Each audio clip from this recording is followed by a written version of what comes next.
Hi guys, இன்றைக்கி நான் என்னோடய வீடியோவில் என்னதை காட்ட போகிறேன்னா, என்னோடய ஸ்மால் நான் மாடுலர் கிச்சனை தான் காட்ட போகிறேன். என்னோடய கிச்சன் ரொம்ப சின்னதாக இருந்துச்சு. சின்ன கிச்சனில் எப்படி அரேஞ்ச் பண்ணுறதுன்னு எனக்கு தெரில. அப்புறம் தான் பார்த்தா நான் நிறையா பாத்திரம் நிறைய அது இதுன்னு வச்சுருந்தேன். அதெல்லாத்தையும் எடுத்து மேலே ஷெல்ஃபில் போட்டுட்டு எனக்கிட்ட இருக்கிறத தேவைப்படுறத மட்டும் எடுத்து வச்சுக்கிட்டேன். ஒரு 2 பேர்த்துக்கு சமைக்கிறதுக்கான தேவைப்படுற திங்ஸ் மட்டும்தான் வச்சுக்கலாம், மற்றது எல்லாத்தையும் எடுத்துடலாம். சமையலுக்கு தேவையானதை மட்டும் வச்சுக்கலான்னு சொல்லிட்டு ஒரு பக்கமாக இருந்து எல்லாத்தையும் அரேஞ்ச் பண்ண ஆரம்பித்தேன். ஃபஸ்ட்டு இதுக்கு முன்னாடியே எல்லாத்தையும் க்ளீன் பண்ணி கழுவி நல்லா காய வச்சு எடுத்து வச்சுக்கிட்டேன். அதை இந்த வீடியோவில் காட்டல. கேஸ் ஸ்டவ்க்கு ரைட் சைட்லேயே ஒரு ஸ்டாண்ட் வச்சு உப்பு ஜாடி எல்லாமே வச்சுட்டு, அது பக்கத்துலேயே ஒரு ட்ரேயில் ஆயில் என்னென்ன நான் யூஸ் பண்ணுறேனோ அது எல்லாமே ஒரு ட்ரேயில் போட்டு வச்சுட்டு, இந்த ஸ்பேச்சுலா, கரண்டி, இந்த கத்தி, இந்த மாதிரி இருக்கிறதெல்லாம் ஒரு டிமார்ட்டில் வாங்கிட்டு வந்து ஒரு கண்டெய்னரில் போட்டு வச்சுட்டேன்.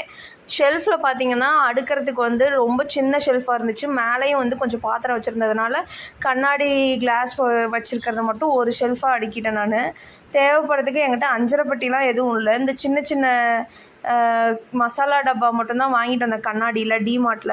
அதெல்லாம் அது அஞ்சரைப்பட்டிக்கு பதிலாக இதெல்லாம் போட்டு நீட்டாக அரேஞ்ச் பண்ணி வச்சுட்டு, மிச்சம் இருக்கிற பேக்கெட் பிரித்த மசாலாலாம் கொஞ்சம் சீல் பண்ணிட்டு நான் ஒரு அட்டை பொட்டி மாதிரி ஒரு பாக்ஸில் போட்டு வச்சுட்டேன். பக்கத்துலேயே அதுக்கு முன்னாடி பால் பவுடர், அப்புறம் காஃபி பவுடர் எல்லாமே வச்சுட்டேன். கீழே பார்த்தீங்கன்னா அப்படியே அவனுக்கு பக்கத்தில் கொஞ்சம் இடம் இருந்துச்சு.